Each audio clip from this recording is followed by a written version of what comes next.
यहाँ खाने को नहीं, तुम नए कपड़े की बात करो। अम्मी इस बार अगर नया कपड़ा नहीं मिला तमीज नहीं पढ़ने जाएंगे और फिर आपको यहाँ से आगे नहीं पढ़ने जाएंगे। आप बोले सैयदा कहती जा जा कल तुझे नया कपड़ा दिया जाएगा। दोनों शहजादे खुश हुए, चले गए मदीने के लिए। ऐसा का वक्त आया, अम्मी वादा याद है? अब बेटा वादा याद है। कहा फिर कपड़ा अभी तक नहीं आया तो कल हम क्या पहनेंगे?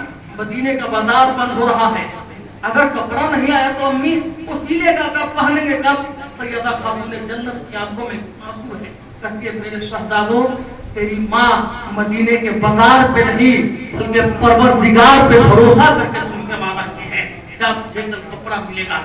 पूरा मदीना सोता है, सैयदा खातून जन्नत मुसल्ले पे सजदा करके आंसू भाग करके मौला करीम तुझे पता है तेरे महबूब की बेटी के घर में फाका है और लालों ने कपड़े की ख्वाहिश का इजहार किया है और एक माँ मुसल्ले पे वादा की है कि बेटो तुझे कपड़ा दिया जाएगा। और मेरे मौला मैंने दुकान और बाजार पे नहीं तेरी रहमत पे भरोसा करके अपने बेटों से वादा कर लिया है। मेरे मौला मेरे बेटों को मायूस न करना, सुबह होती है तो दरवाजे पे दस्तक होती है, एक शख्स खड़ा है, कहा मैं हसन हुसैन का दर्जी हूँ, उनका कपड़ा लेकर आया हूँ। एक लाल था एक हरा था, दोनों कपड़े देकर वो जाने वाला चला गया। हजरत हसन ने हरा कपड़ा पसंद किया, हुसैन ने लाल कपड़ा पसंद किया। यहीं से साबित हो गया कि हजरत हसन को जो शहादत मिली वो शहादत सिर्री यानी जहर के जरिए, और इन्हें तलवार वाली शहादत मिली थी। ये खुद लाल पसंद कर रहे हैं। उसके बाद दोनों शहजादे कपड़े पहन के मलबूस हैं। सरकार आए तो देखा ऐसा कपड़ा तो मदीने के बाजार में मिलता ही नहीं, ये तो जहाँ से आया है उस जगह का कोई जवाब ही नहीं है। इसलिए सरवरे कौनैन मुस्कुरा के कहते हैं शहजादी फातिमा लालों के ये नए नए कपड़े कहाँ से आए? कहती है कि पूछने वाला ही जानता है कि कहाँ से आए हैं, पूछने वाला ही बेहतर जानता है। आका फरमाते हैं शहजादी ऐ सैयदा खातून जन्नत जानती हो जो सुबह तेरे दरवाजे पे कपड़ा लेकर आया था वो कोई इंसान नहीं था, रब ने फरिश्तों के सरदार जिब्रील को जन्नत से जोड़ा लेकर तेरे लालों के लिए भेजा था। अब ये दोनों शहजादे तैयार हैं, कहा कि नाना ऐसे नहीं जाएंगे, सवारी चाहिए। सरकार बैठे, एक तरफ हसन है एक तरफ हुसैन है।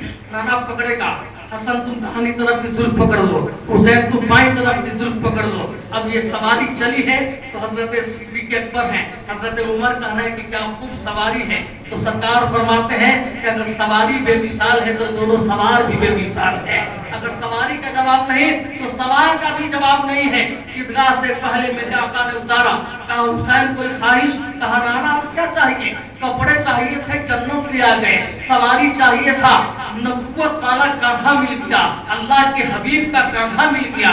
पकड़ने को कुछ चाहिए थी, जुल्फे रसूल हाथ में आ गई। अब दुनिया की सारी दौलत हुसैन के हाथ में है, जन्नत का कपड़ा हुसैन के पास है, अब तो कोई ख्वाहिश न रही। कहा मैं अपनी ख्वाहिश कहूँ हुसैन? कहा नाना बयान किया जाए। हुसैन तैयार है, कहा हुसैन तुझे इस्लाम की बका के लिए मदीना छोड़ना होगा, छोड़ दूंगा, मक्का छोड़ना होगा, छोड़ दूंगा, करबला जाना होगा, चला जाऊंगा। यही वो वादा था जो बचपन में हुआ था। और 55 साल के जमाना गुजरने के बाद जब मक्का से निकल रहे थे करबला के लिए तो सहाबा किराम की जमात खड़ी हो गई कि हुसैन आपको नहीं जाने दिया जाएगा। कूफा के लोग रहसन हैं, वो डाकू हैं, उन्होंने आपके अब्बा से बेवफाई की, आपके भाई हसन से बेवफाई की, वो लोग आपके साथ वफा नहीं करेंगे। पता न था कि कूफा के लोग रहसन हैं, हुसैन के नहीं, इंसानियत के दुश्मन हैं। हुसैन आप ना जाएं। हजरत जाफर तैयार आ गए, हजरत ज़ैनब के शौहर आ गए, कहा आपको जाने नहीं दिया जाएगा। लेकिन इमाम हुसैन ने ऐसी बात कही कि उनकी आंखों में आंसू आ गए। तो हजरत ज़ैनब से कहते हैं ज़ैनब आप चली जाओ अपने भाई के साथ और मोहम्मद को भी लेके चली जा, और जरूरत पड़े तो मेरी ज़ैनब तू अपने भाई पर हुसैन पर लालों को कुर्बान कर देना, लेकिन हुसैन का साथ न छोड़ना, हुसैन के साथ जा। ये ज़ैनब है, इनका किरदार बड़ा अजीम है, इनका किरदार इतना अजीम है कि अकेले हुसैन का शजरा करबला से बचा कर ला रही है। पूरे इस्लाम को बचा के करबला से हजरत ज़ैनब लेकर आई है। पूरी दुनिया मक्का की तरफ जा रही थी हज करने के लिए, और हुसैन हज की अजमत को और काबा के तकद्दुस को बचाने के लिए मक्का छोड़ करके करबला के लिए सफर पर निकले हुए हैं। आखिरकार रास्ते में बहुत सी बातें हुई ہیں لیکن ان کو بیان کروں گا تو صبح ہو جائے گی. کربلا کے میدان میں 2 محرم کو پہنچا